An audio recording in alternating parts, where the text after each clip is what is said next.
Hey everyone, welcome back to Bread and Burgers. We're so glad that you could join us for another episode where we talk about life and burgers and all things related. I'm Jonas, And I am John. and it is great to have you here. Glad you're tuning in. If this is your first episode, we have a couple more in the archives. Love for you to check them out. Also, love to hear from you. Please feel free to leave comments and just let us know what you'd want to hear. Get a So, John, conversation going, like just hear a chit chat. I mean, it's kind of boring just the two of us, right? So if you leave a comment, that would be great. We can hear it. We can see, like, you guys suck, or like, I hate burgers. I don't know. definitely. So, Jonathan, how's your week been going? Well, see, apparently it's what 11 p.m. on your side and Sure. 8 p.m. on my side. Um, yeah, I think that says it. So It's yeah, it's been a rough day. we're trying to establish a schedule.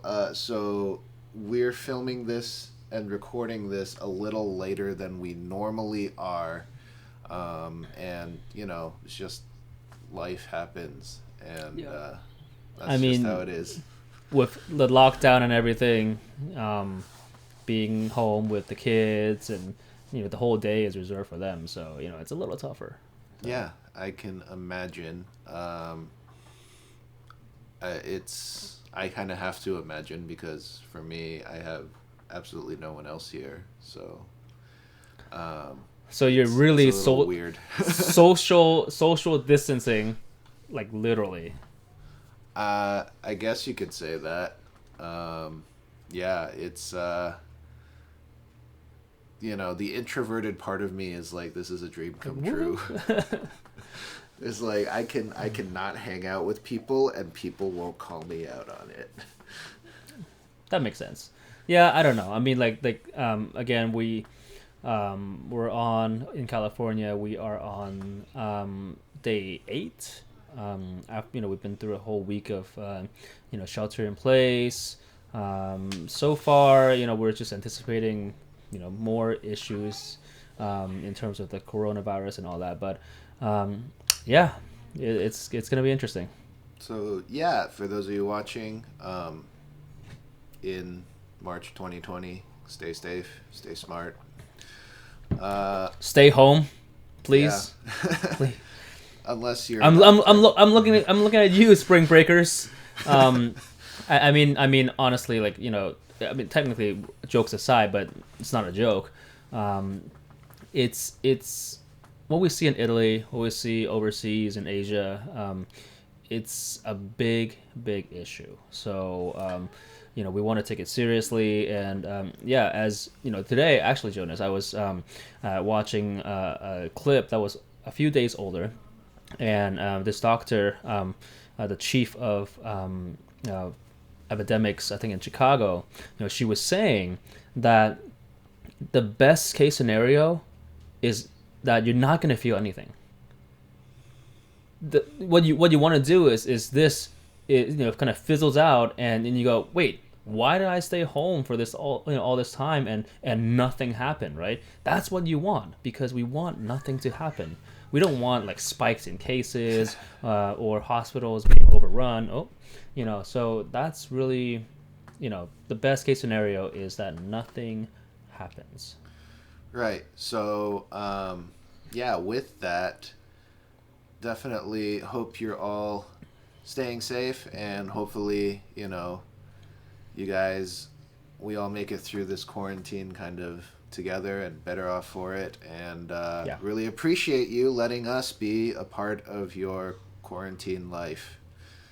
uh, And if you so join us in the future, well, this is March 2020, right? But anyway, I think we spent too much time on current affairs, but too much how? time on real life, not enough time on burgers. Yeah, yeah. All right. So we talked 2 episodes Yep. about what burgers are, Mm-hmm. how we define a burger, right? And Mm-hmm. we talked about what are the fixings. Mm-hmm. And of course, there's still like condiments, whether you want a brioche or or sesame seed. Sure, But sure. let's take that a little bit, maybe later, maybe never. Um, I think we gotta establish something, which is how do we rank? How do we define what a good burger is, right? Um, it's important because we're talking about burgers. We gotta figure out a rating system. Sure. Yeah, and I think as you mentioned, we have sort of talked about almost ad nauseum what constitutes, like, what is a burger, what are fixings, and we kind of did a little bit of rating with our fixings, but yeah, I think it's a good idea for us to get into, right? Okay, we know what a burger is. Is this a, is Chick-fil-A, we're at least established, right? Like Chick-fil-A, not a burger, and there's that gradient all the way towards, like, optimal burger. And so what makes a good burger? Not all burgers are created equal. Yeah. And so how would you, right? Like, what kind of goes into how you determine, like, this is a better burger than this other burger? I want to hear from you because I kind of already have a system in place. I had a blog about this that I ran for Okay. more years than I'm necessarily proud of admitting. It's great to be a blogger. So you're asking me. Okay, so today's theme is how do you define a good burger, right? Right. Let me think about this. What I think a good burger should be like is, first of all, I think the size. Size matters, right?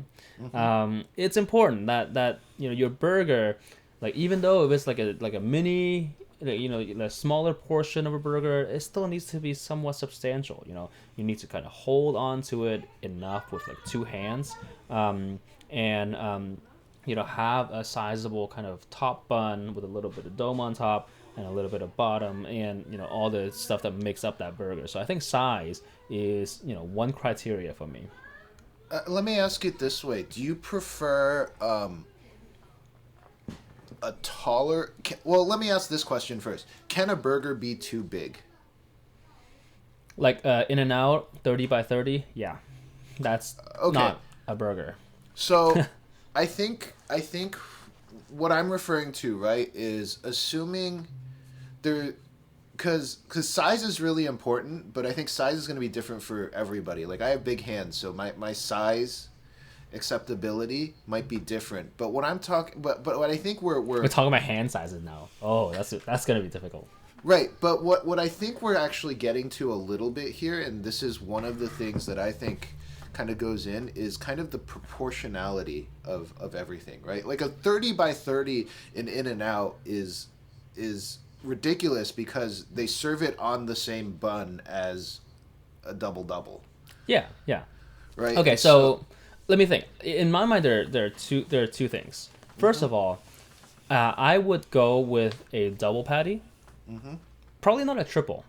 Okay. If it's a triple, that kind of gets into the too much meat category. Sure. Like, meat versus bun is not not optimal. So that's something. Second thing, I don't know if the East Coast have this chain, but in the West, there is this chain called Fuddruckers. Right. And in Fuddruckers, there is a third pounder, a half pounder, and a 1 pound burger. And the 1 pound burger is like this big, right? Okay. So the diameter is like probably like 6 inches across. It's like a mini personal pizza. Right. Across. That's how big it is. So I think that is too big as well. Now I get it. It can be, like, it's still a burger. The meat, the ratio of the meat to the bun is still Sure. better. But that's just too big for me. It needs to be handleable. Right. So I would say, like a typical Carl's Jr. $6 burger or something like that. Kind of using that as a benchmark. Yeah, it's a big burger, but that's still a good, decent sized burger, right? Okay, do you have a preference then? Do you prefer, like, dimension wise? Let me ask you this, right? flavor aside, I use these as just kind of general dimensional benchmarks. Big Mac or Whopper? Big Mac. See, Okay. I was gonna get into that too because you were saying a 30 by 30 at In-N-Out. So, oh, by the way, if there's no In-N-Out near you, you should fly out to the west after the whole virus thing is over, and try it out. But so in their secret menu, you can actually order more than a double double. A double double is like two patties, two cheese, and a single bun, right? Right. So you can continue going up. A 3 by 3 is three patties, three cheese, and then 4 by 4 is and on and on. So like a 30 by 30, someone actually did this. It would be a 30 pieces of patty with 30 pieces of cheese. Now, of course, they brought a whole football team to eat that. But. Right. Do they still do that? I had heard from someone who apparently, one of my friends apparently, in celebration of his birthday, they would get him the burger the size of his age. Okay. At In-N-Out, and then I heard after a while they don't go bigger than 4x4s. Yeah. And so they might charge you for like 7 4x4s essentially, which I think in the long haul is, I guess it's a little more expensive because you're technically paying for different burgers. Yeah, I mean, I don't know. I haven't gone over a 4 by 4, so I wouldn't know. But the etiquette of In-N-Out is that you should go in like the wee hours or maybe at 12 o'clock, not like when they close or something, and order that bigger burger, if you will, because like really you're really holding up the line. Like normally when you go to In-N-Out, you get a ticket. Hey, your order number is 30. And the person kind of yelling out the order, like, "Hey, order 15, you're ready. Your order's ready." Like, so you're 15 people behind already. So ordering a 30 by 30 is not recommended. It's crowded, and your order will take a while. I'm just gonna go out and say that, man, if you're kind of craving meat that you need to order something bigger than a double double, maybe you should just go get a steak and then come back for a burger later. Yeah, probably that's true. So anyway, what I was gonna say, like you said, Whopper or Big Mac, right? Mm-hmm. I would say Big Mac because the interesting thing is a Big Mac with that third bun. Mm-hmm. It actually makes sense that in terms of the bite, every single bite of your burger is going to have a balanced proportion of bun, meat, secret sauce, Okay. bun and meat, right? Okay, so you prefer kind of like because that sometimes is the question because you go to a lot of burger places and you see these different, especially these newer boutique kind of burger places. You see that there's this different kind of construction philosophy, right? There's the short and wide, which you feel like is like it's more hand holdable and you can people can more easily get their mouth around it to get a bite, but it just takes a lot of bites and so it feels like you're holding like a plate up to your face. Yeah. Versus right the like normal burger size, right, kind of the standard, say like 4-inch burger. Maybe a 4 to 6 inch, and then they make it really tall, so like you have to toothpick it to keep it on the plate kind of thing. So it's kind of each person kind of has a different sort of take on what they prefer. Yeah, ultimately, it depends, but I would say, stick to the regular 4-inch kind of burger. Don't go too tall because, if I want to reach for my fork and knife, it's already an open face sandwich and not a burger. Right. So, there's that kind of going for it, right? So yeah, like, okay, so my first criteria would be size. Second criteria, I would say, is the meat and the meat quality. And for the longest time, I would go crazy when you go to a fancier restaurant or someone goes to a fancier restaurant and say, "Oh, how do you want your burgers cooked?" I'm like, "Well done." What? But apparently, because they use better quality meats, right? Then and grind it, fresh. You can have a medium rare, a rare burger. So the meat quality is important. Yeah, Yeah. definitely. I definitely agree. I personally am.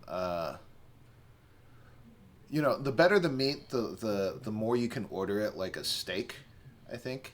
Yeah. Yeah. And that does change it a little. So like if anyone usually asks me like how do you want your burger, I think most places now they simplify it because I guess that confused a lot of people.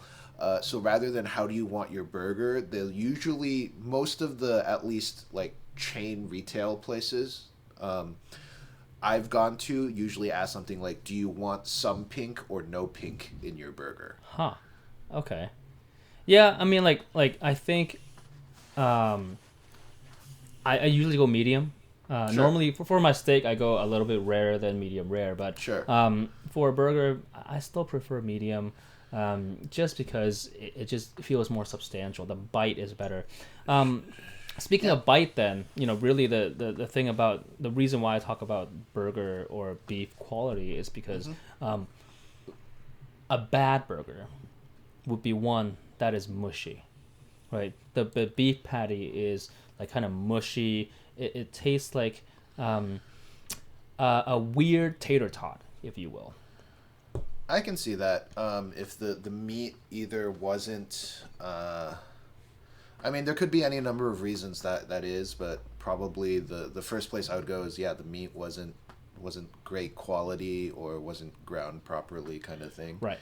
Um, and you tend to cook those longer to kind of try to compensate for that thing. There could be other reasons, like you over marinated your ground Yeah. beef, and it Yeah. just won't stay together because you don't have enough fat in the meat. Yeah. And I for one, um, am guilty of that too sometimes. Or a while back when I was making my own burger, that using just sirloin, it was a little bit more mushy. You know, like guilty. Yeah, you kind of mash it together. I mean, like last batch of ground beef I made, like I had a hard time. I let my beef thaw too long, Mm-hmm. and then so like there was parts of it that was very like pasty and just kind of like I don't know if this is still good. I guess I'll just cook it a little longer, kind of thing. Yeah. Yeah. But So for that. So again, meat quality number two. right, right. Number three, um, would be the bun. Of course, we're talking about mushy meat. Then a mushy bun is something that is unforgivable, right? So I'm a toasted bun guy. I Mm. like my hamburger buns a little bit crunchy on the bottom side Mm-hmm. and relatively firmer. As a bun, like I don't like if I dig my hands into a burger and it it's leaving a finger imprint like very heavily. I know that's too soggy. Sure. You don't want a soggy bun, but I think generally you want still kind of like a soft bun. And so grilled versus toasted, technically different, and we can get into nuance of that. But yeah, no, but I get what you're saying, and I think I guess my question to you for that would be how right like there's soft versus soggy, right? And so Yeah. you have that like because one of the things that actually annoys me a lot, and I agree this is really important criteria, is like when the bread is harder to bite off than the burger itself, right? And then if the bread is too hard, then the burger tends to have a tendency to not only like slip out, but like you can't really get a good bite on it because you're trying to like you've swallowed the burger before you can like Mm. rip off a piece of the bread. Yeah. Yeah.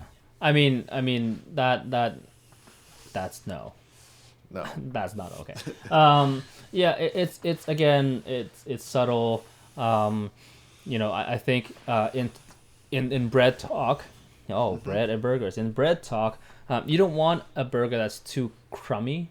There's too much crumb, like in terms of like biting on it, and then it starts to fall apart, kind of thing. but then you also don't want a burger that is kind of too dense, too hard. Yeah, there's exceptions, right? Like like a brioche is a denser bread but softer. A rye burger, dark rye again would be like denser but again still very soft and springy. That's kind of the bun that I'm looking for in Sure, terms of that sort of texture. yeah, yeah. It doesn't Does have to the be that, but Right, but does the flavor kind of play into it for you? it really depends on the rest of the burger, how Sure, that is made. sure. Like let's just say for a general burger, right? Like this is almost sort of the to borrow from a different genre. This is kind of like the white rice versus brown rice Chipotle question. Ooh, yeah. So like, would you ever like in what when you go out for a burger, right? Like, and you're treating yourself out, would you ever opt for like whole wheat for the I bun? usually reserve that for chicken sandwiches. Okay. That's my preference. Now, Okay. I can be swayed. Again, it depends on everything else on the burger. And truth be told, like wheat bread can be mild too. I mean, in terms of the Sure. taste, like it's not too weedy, kind of earthy. So Yeah. it can be like that too. Yeah. I bring it up because I know there's a lot of there's a certain kind of like it holds together, but there's a certain kind of like lightness or fluffiness, for lack of a better word, that comes from like a white or brioche or even like a like a fresher sourdough Right. kind of Right. take. Where wheat you get the same kind of softness and hold togetherness, but it does feel like a lot more you have to overcome in terms of like it tasting like bread, like the whole Right. thing tasting like bread. Right. So, yeah, I agree. So that's number three for me, and finally, Three is bread. Okay. three is bread. And the fourth one, it's it's harder to say because it depends. Like last episode, we talked about like, hey, is onion rings okay? Yeah, Mm-hmm. on some burgers, right? But Mm-hmm. not every burger. So it really has to be the overall kind of how this burger is presented in terms of like the what is that word? How composed the burger is, right? Like for Sure. example, you have your the Western burger, for example, like Mm-hmm. Southwestern kind of barbecue burger with bacon, with onion rings or shoestring fries. One of my go tos. And let's say you slather mustard, or you slather mayonnaise on it, right? Or you slather like steak sauce. We'll get into that. Or steak sauce, as Jonas likes steak sauce on his burger. No judgment, but man, like if you do that, like to me, like I can be swayed, but 9 out of 10 times I'll be like, this is weird. So again, like that last quality is just the burger itself needs to make sense. Sure. Burger context, right? Like Yeah. all of the things that you just listed as condiments, I think are great condiments. Would I ever put them all together? Right? Like mayo, maybe it's kind of ubiquitous as a condiment because it's kind of neutral and it can kind of go with anything. Mm-hmm. But yeah, would I put barbecue sauce and mustard? Probably not. Yeah. Would I put barbecue sauce and steak sauce? No. Would I put mustard and steak sauce? No. Yeah, and definitely that's a key component. Yeah. Yeah. Like, so kind of the overall, you know, is that burger what it's designed to be, meant to be? Sure. That is number four. So that's kind of my take Mm-hmm. on how I would rate a burger. Sure. Right. Yeah, definitely. That's very. I mean, it's well thought out, right? Like you, this is what you want when you get a burger, and we're just trying to break that down into something that is tangible, right? And to be fair, there's a certain as you mentioned with the fourth component is there's certain like je ne sais quoi. There's this like it's like I know it when I see it. I can't put my like it's kind of like Apple Jacks. Like why do you like them? I just do. Kind of thing. Yeah, I mean, I don't want to say I am not adventurous and want to try different things like fusion things. For example, like curry burger or a Korean style burger. Mm-hmm. I would like to try that too, but it needs to make sense to me. Sure. So I guess it's more subjective, but at least I'm not saying like, oh well, the first one is it has to taste good, right? What Yeah. does that even No. mean? Yeah. That's one. I had a friend. I love the guy, but whenever I would ask him, he's just very. He goes the same place a lot. He's very. He's very Jay in Myers Briggs, but he's like whenever like but when he used to work as an auditor and so he'd go out and eat a lot and he'd try all these restaurants and like, oh, how was it? And every time he's like, "It's tasty," like super helpful there, thank you. Yeah, I mean, I get it. I didn't say anything about taste, but I'm trying to describe the taste or at least Yeah, no, texture, it's something like that. definitely what you're looking for. And just to let the audience out there kind of get a sense of it. I think both Jonathan and I have kind of been around the block, so we have a sort of idea in our minds of like this will work and this won't work, right? Like there, I don't know. I don't know if that's true, but no.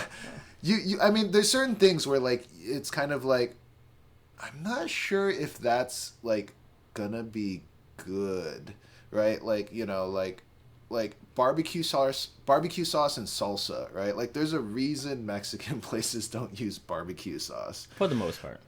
Yeah, generally speaking. And it's like I'm sure there is a way to make it work, but like it's kind of like you have to convince me that this way that makes it work is worth doing. Yeah, although my first foray into a very fusioned food group, it's not a burger, but it was a Korean style burrito.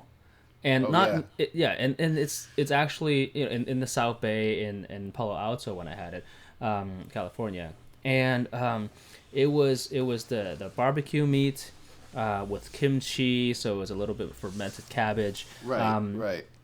all that, but also black beans, rice, and a little bit of green chili. So it was a very fusioned, you Mm-hmm. know, burrito, and it's not Mm-hmm. just like, well, I'm gonna, do a Korean bowl with a wrap of tortilla around it. Like it was actually like blending of the two flavors, and that was really good. So, who's to say that you can't have a burrito with some or a burrito, a burger with some sort of blending or whatever it is that makes it just gonna push it over the top, as you were saying, like that it doesn't make sense, but it works, right? Yeah, I think they're with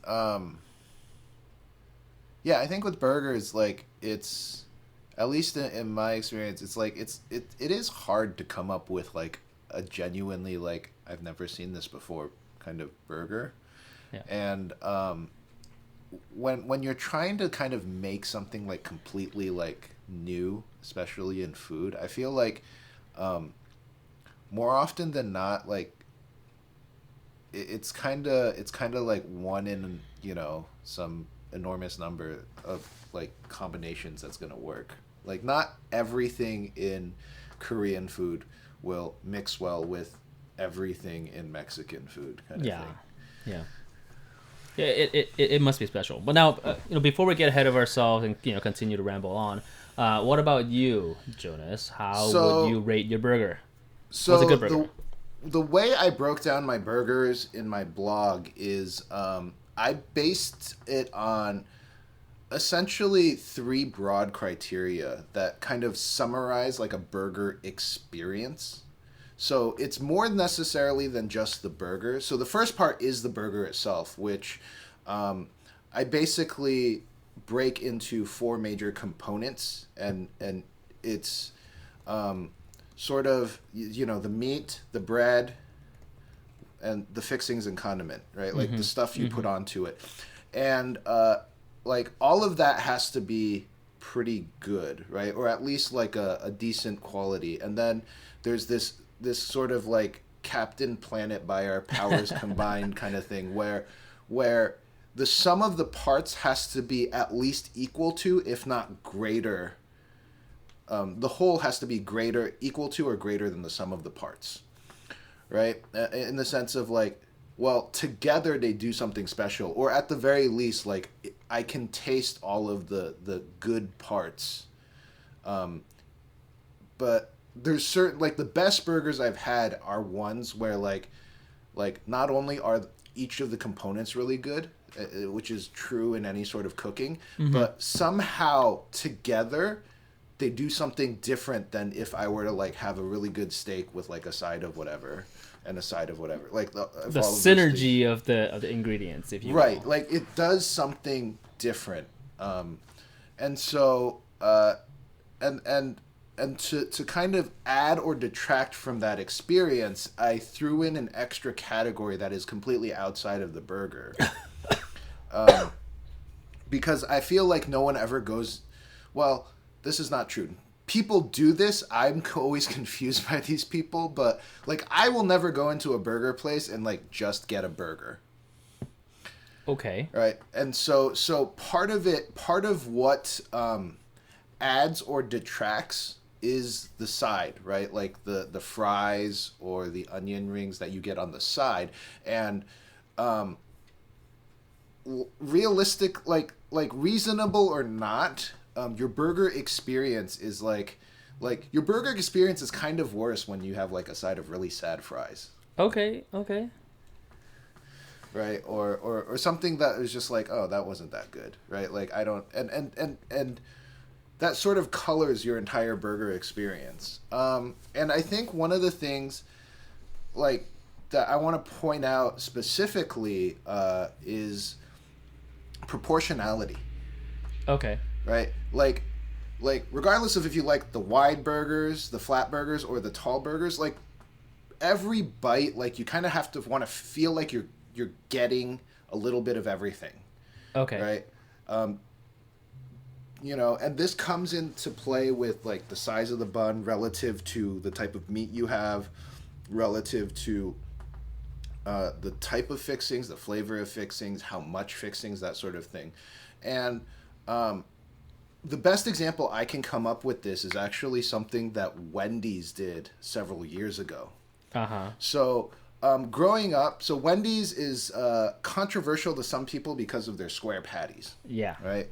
And I remember growing up, I had a friend who pointed this out, and he said, the thing that bothers me about Wendy's, or bothered him about Wendy's, is all the pictures show edge to the bun, but in reality, it's corners to the bun. So what he means is that the edge of the square reaches the bun, right? But when you actually get the sandwich, only the corners reach the bun. So there's a lot more bun than there is meat. Okay. So I think this was, I don't know how many years ago. It's probably close to like 6 or 7 years ago. Maybe I don't know the exact time. I just know that this happened a while ago, that I noticed. And what I noticed was like my Wendy's experience somehow dramatically like improved. And what I noticed was like I felt much more satisfied after finishing the burger than before. And what I realized was it's actually this kind of psychological thing that at least I have with proportion. Because what I noticed was I didn't feel like the burgers got significantly bigger, right? Like I didn't feel like I was getting more food.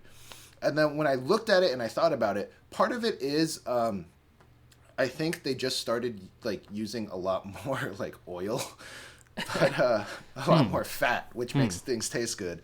But one of the things I did notice is that the burgers felt better because they actually this is actually kind of ingenious, even though it feels like kind of shady. Like they just shrunk the buns.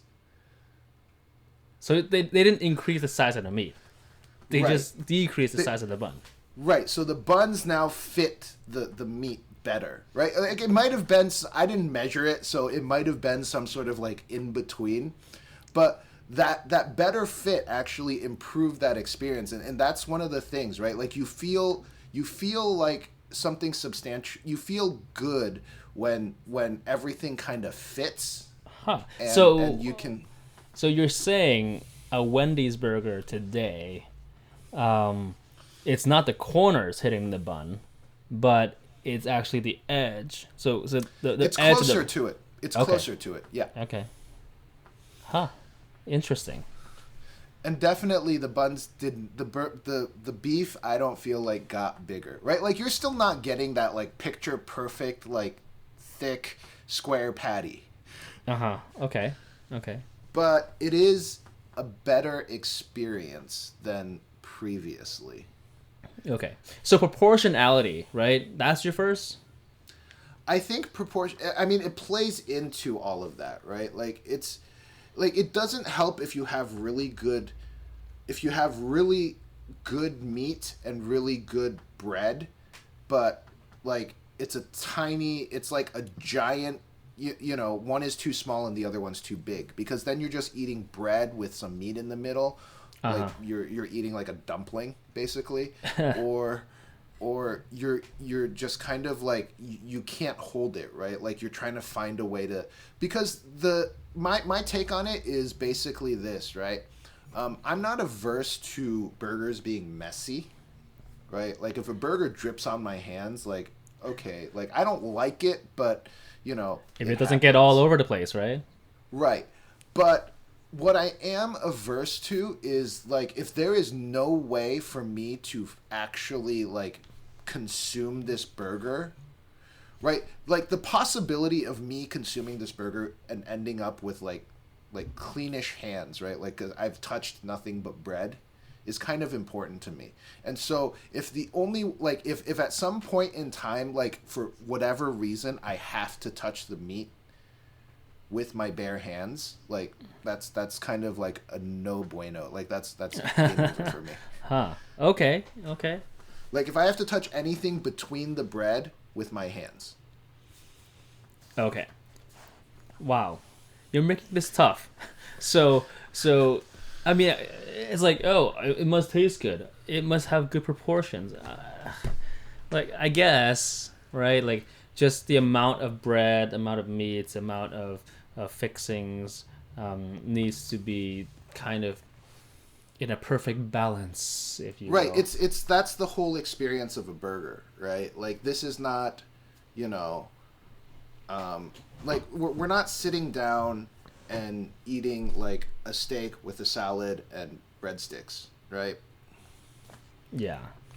I'm sorry, like viewers and listeners, like we might just kick this guy off the show later because I don't know if he's adding to your experience. Like it must be balanced. I mean, guilty. I said it must be, you know, good or something like that too. But you know, okay. But what else? Is there anything more tangible than that? I mean, it's the idea of like, yeah, what are you looking for in a burger? So as I mentioned, right, the four major components, of meat, bread, fixings, and condiments, and they all have to be right. Condiments, I feel like, is the most kind of like disregardable, because at the end of the day, like most not a lot of places like literally make their condiments from scratch. Okay. Right, like so at some point in time you are reverting essentially back to like a jar of mayonnaise and a bottle of ketchup or something like that, and that's made in some like bottling plant, right? Like I haven't been to a lot of burger places where they have like a specialty condiment that like we make this completely from like farm to plate essentially kind of thing. Like I don't see burger places like milling their own like to ketchup. I don't think it has to go that far, but I mean, at least you know they can mix something into the condiment itself, right? And so I mean, there's a certain level of creativity, but I'm saying like out of the four categories, that's probably like the squishiest or the one that I'm most lenient on. But Okay. all the other ones, I feel like certainly the the order I would put it in is the same as yours, right? Meat, bread, and then the other stuff. And yeah, it's sort of like they have to be good, and they have to kind of work together. I'm actually more. So here's an interesting thing. I I started eating. I didn't really get into.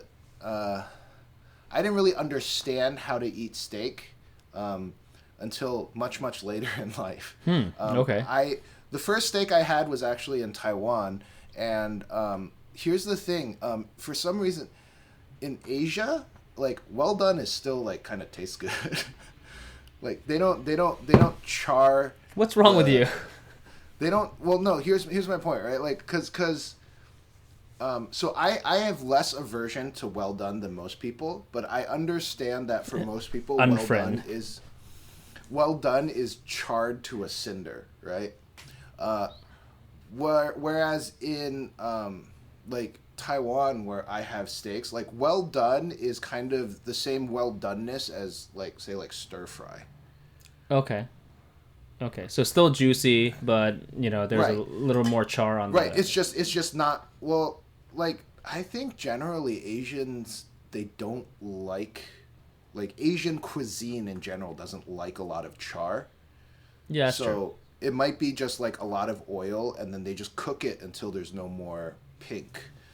Uh, and so they rely a lot on the oil and just kind of seasoning to get out that flavor. And so in that sense, right, like I'm willing to go to that level of well done, but certainly I do prefer a less like maybe like a medium ish burger. Okay. But it also right like if you have a really to get a medium burger, there's like a certain like patty thickness that you have to achieve. Yeah, that makes sense. Okay. So again, I'm not gonna beat this to the death. The burger just needs to be proportioned properly. Right. And okay, so let's switch gears a little bit. And yeah, now that we have our criteria down, kind of, it's still a little weird and fuzzy, but criteria of a good burger down.